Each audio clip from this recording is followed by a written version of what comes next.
మనుషుల్లో అలాంటి ఏ భావం ఉంది అది ఎప్పుడూ చేదుగానే ఉంటుంది. కానీ చివరికి ఇదే అన్నింటికంటే ఎక్కువ తీయని అనుభవాన్ని కూడా ఇస్తుంది. అన్నింటికన్నా తీయని అనుభూతిని కూడా ఇస్తుంది. జవాబు దొరికిందా? లేదా? మీకు ఒక ఉదాహరణ చెప్తాను.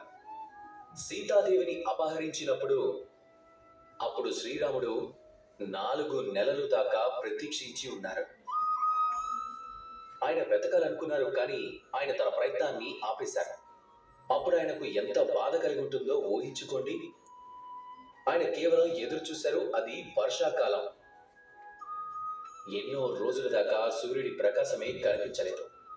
ఆయనకు తెలుసు, అలాంటి పరిస్థితుల్లో వానరులకు అడవిలో మార్గాన్ని వెతకడం చాలా కష్టమవుతుంది అని, సముద్రాన్ని దాటడం చాలా కష్టమవుతుంది అని, అలాగే వాళ్ళు దారి మధ్యలో ఎక్కడైనా తప్పిపోవచ్చేమో అని.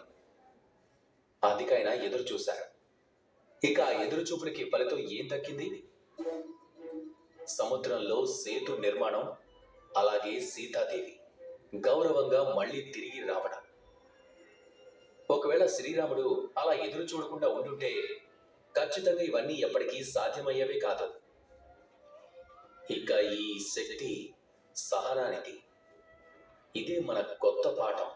ఈ సహనమే ప్రతిసారి చాలా చేదుగా అనిపిస్తుంది.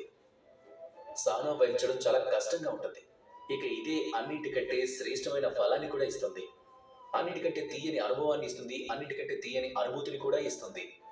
అందుకే సహనం వహించండి, అంతా మంచి జరుగుతుంది. ఇకప్పుడు ఈ మనసు చాలా సంతోషంతో చెప్తుంది, రాధా కృష్ణ.